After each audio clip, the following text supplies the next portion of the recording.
Hello everyone, I'm David Huebel, Vineyard Manager here at Hafner Vineyard. 2021 is going to be my 12th vintage with Hafner Vineyard. And today I'm going to tell you all about Malbec. Here we are at our Old Mill block. This is Malbec Clone 4 on 1103 Paulson rootstock. This is our oldest block of Malbec. It's about 3 acres.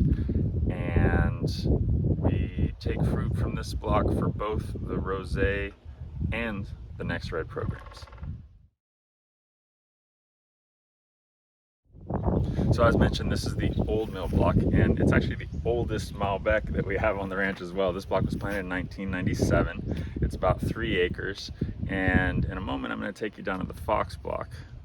That was planted in 2008, and then after that I'll take you to our newest block, the Old Mill Malbec 2, and that was just planted in 2019.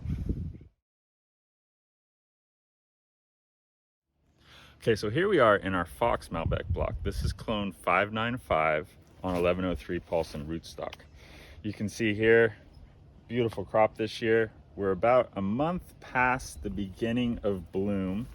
I would describe this as pea-sized berries. There's a few that are still just right around BB size or a little bit bigger, and then this is getting more into pea-sized.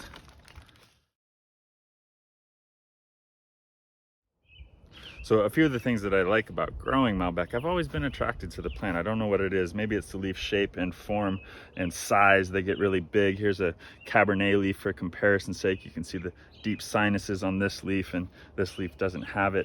The fruit of Malbec also is really big. It tends to want to grow really big berries, and from a wine quality perspective, that's not always necessarily a good thing. In fact, it's usually thought that smaller berries equate to more concentrated wines, and so the fact that Malbec wants to grow so big is actually something that I can manage, and that's kind of a fun thing about farming Malbec. Because it wants to grow so big, I can use things like irrigation and exposure to try to hold back that berry growth and hopefully make a better wine.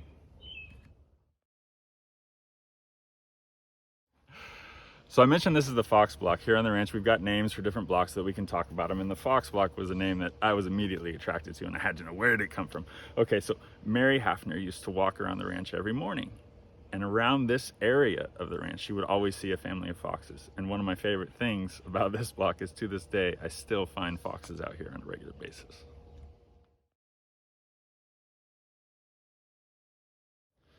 So what about the 2021 vintage? I mean, what comes to mind? Drought. But beyond that, yes, it's so far been a really great growing season. Abundant sunshine. We've already had a couple of heat spikes, and the fruit set looks fantastic.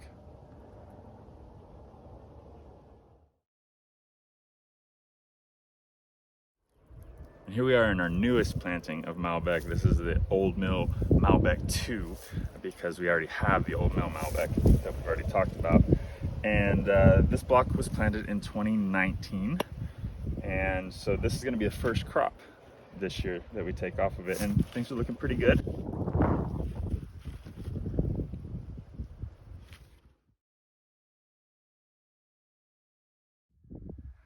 Well, I hope you've enjoyed our discussion of Malbec. Here we are, the 10th of June. That means that in roughly 4 to 5 weeks, the grapes are going to begin transitioning into the stage known as veraison, where the green berries that you just saw will have grown to almost their full size, but they're still going to be quite turgid and firm and the color green. They're going to start to change color, take on that beautiful purple hue of a ripe red wine grape, and soften. At that time is when sugar accumulation is also going to begin, and from there it'll be roughly 8 to 10 weeks until we harvest. So we're looking at 13 to 15 weeks till harvest. In the meantime, over the next 3 to 4 weeks, one of the things I'm going to be watching for is the vines to stop growing. At this point, this vine is still actively growing, and an easy way to tell that is to look at the shoot tip. So if you look at this structure right here, that's known as the shoot tip. And if I take and I go like this, then these structures here, which are called tendrils, you can see are extending about an inch or more above the shoot tip. That means that this shoot is still actively growing. At some point, the shoot tip is going to gain on the tendrils till they're about even, and then the tendrils are going to start to wilt back and even fall off, and at that point, I will know that canopy growth has stopped. And that'll mean it's about time to irrigate. So, right about then will be veraison. A couple more months, time for harvest.